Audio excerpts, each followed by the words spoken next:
Well, Nigeria's parliament on Thursday passed the long-awaited 2017 budget, setting the total expenditure at 7.44 trillion naira, up from the 7.29 trillion naira proposed by the executive arm.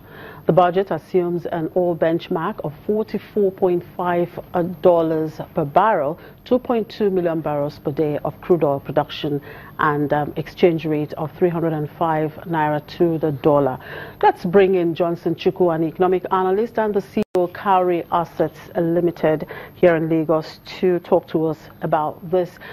Good afternoon, Mr. Chukwu. Thank you very much for joining us. My pleasure. So what do you make of this budget passed by the National Assembly, 7.44 trillion naira?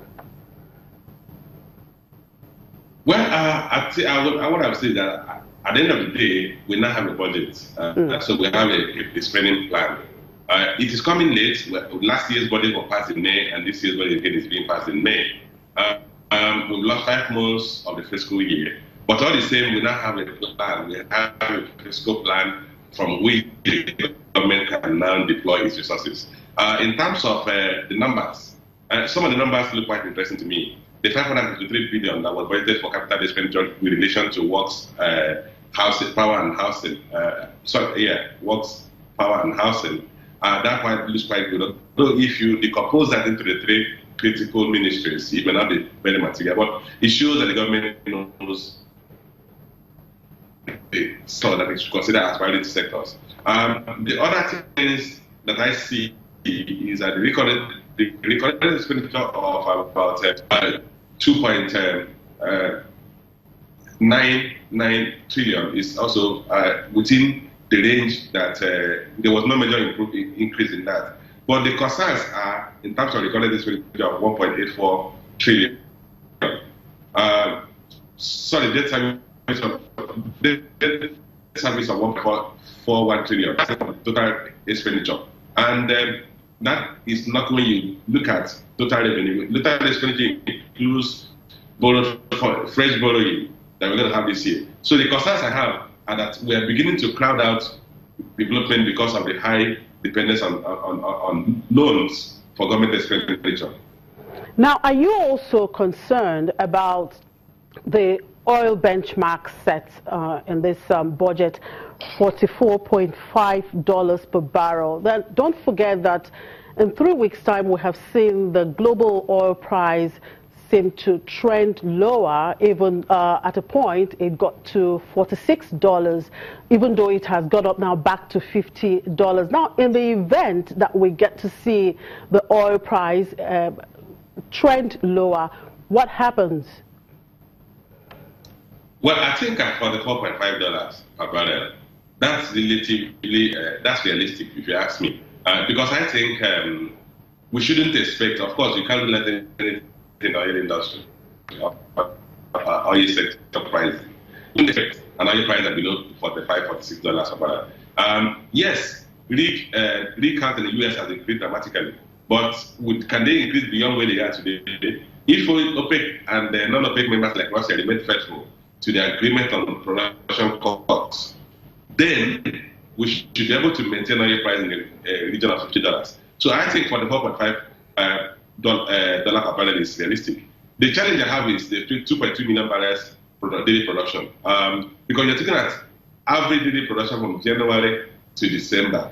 We already have periods in the area part of the year where production was nothing close to 2.2 million barrels. But the challenge for the government to maintain the peace in Nigeria Delta, to intensify the current reapportionment method they had adopted to assuage the anger in Nigeria Delta. I mean, it has proven, it is clear that the government strategy didn't work. So if the government should continue to push for an accommodative method of resolving the Nigeria Delta crisis, then you should be able to do something like close to 2 million barrels.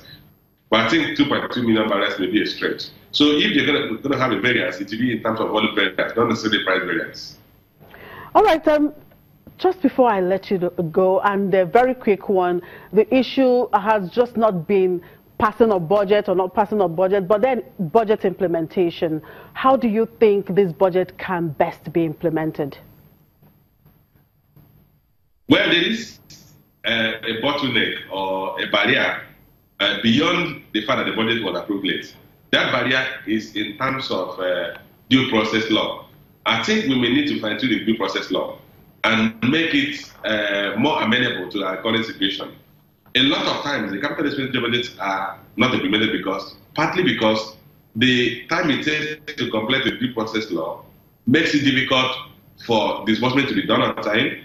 And remember, for instance, the southern part of the country is the rainforest zone.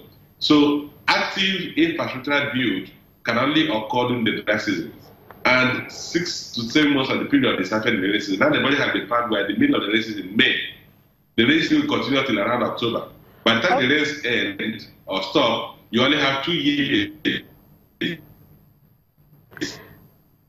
2 months of the fiscal that's too short. So we may need to look at amending the due process law to take cognizance of the challenges we currently face in getting disbursements, critical disbursements. So I still believe if nothing is done to amend the due process law, we may end up with a low level of implementation of the capital expenditure budget. And the capital expenditure budget is the most critical of the budgets that the government needs to implement. All right. Thank you very much for your time, Johnson Chukwu. We'll move on now to Guinea. Tensions have been rising in the mining town of Boke in Guinea in recent weeks, leading to riots that saw government buildings looted and property ruined. Now, the tensions underscore the challenges Guinea faces in trying to overcome its extreme resource curse. When the frustration of mostly unemployed youth in this Guinean bauxite mining town finally erupted into protest, they looted shops, government buildings and smashed up dozens of vehicles, pausing only when dispersed by gunfire. Riots at the end of April paralyzed Boke, a major bauxite mining hub in Africa's top producer, which can export around 15 million tons of the aluminium ore annually. Though the unrest has since died down, it underscored the challenge the West African nation has as it seeks to develop by allowing mining companies to extract metals from its lush tropical hills. Guinea sits atop some of the richest iron ore deposits in the world and has proven reserves of gold and diamonds, yet, despite decades of mining, last year it was 6th from the bottom of the UN Human Development Index. We have been dealing with unemployment for a long time, but we have been patient. But the electricity problem has put us over the edge. There is no water, there is no electricity. I am asking the state to really help us. Analysts say protests are a cautionary tale for Guinea as it tries to encourage big investments to address underdevelopment. But projects do not always bring wider benefits, and even if they do, expectations can be unrealistically high. And that's it on the program for today and, of course, for the week. Thank you very much for watching. I'm Chimeze Obi Iwago.